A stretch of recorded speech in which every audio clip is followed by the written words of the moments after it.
emotions is not going to help you move forward. You have to be brave enough to allow yourself to engage with the pain when it comes.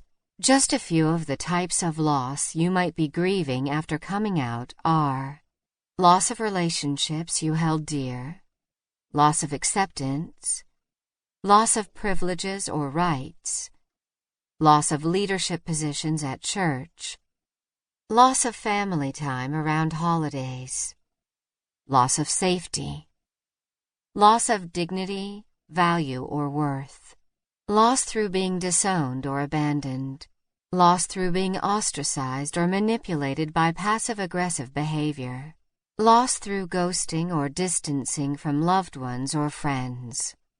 Each of these valid types of losses can affect us profoundly. We need to give our heart the care it requires to be able to work through the pain associated with each of these losses. This is where incorporating the tools that we've discussed in previous chapters, like getting out in nature, expressing yourself through art, having a good friend you can rely on, or finding a good therapist, becomes key to navigating your way through the healing process. Some other helpful ideas are to write in a journal, or perhaps write a letter that you won't send to one of the people with whom you're struggling to be in relationship. Maybe you just need to sit and have a really good cry. That is totally normal and okay. Give yourself space for that.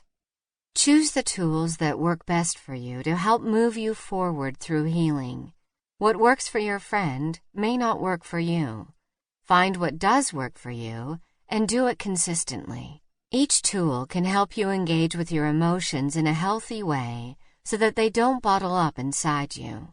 Coming from someone who's been the master of bottling emotions, let me tell you, you don't want to take that path.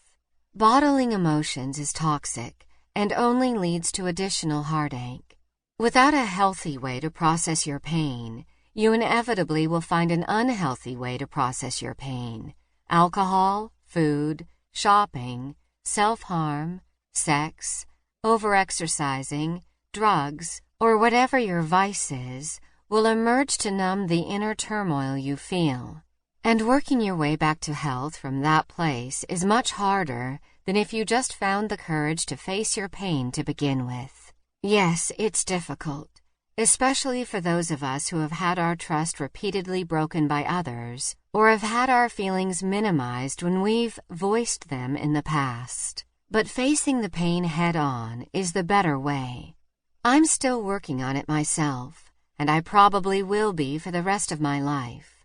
Voicing my deep emotions does not come naturally for me. Only since coming out and meeting my wife have I begun to learn what it means to talk about and process emotions in a healthy manner. Talking about how you feel comes easier for some people, but we can all work on it. Richard Rohr says, "When happiness eludes us, as eventually it always will, we have before us the invitation to examine our programmed responses and to exercise our power to choose again." Coming out is your opportunity to examine your programmed responses and learn how to grow from them. Most people are aware of the 5 stages of grief: denial, anger, bargaining, depression, and acceptance.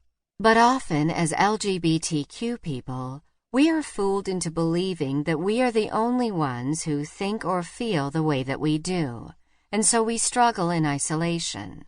Here are some examples of what these 5 stages look like specifically for the LGBTQ person and also for the parent of an LGBTQ child who has come out.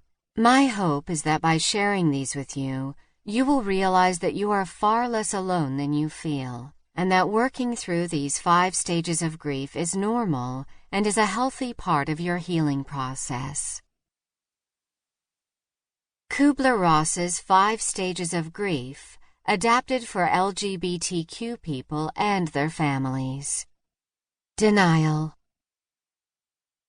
Denial is the first stage of grief, when the information we've received or our realization that we are LGBTQ is a shock to our system, and we enter survival mode. We go numb, refuse to accept the facts, and cling to an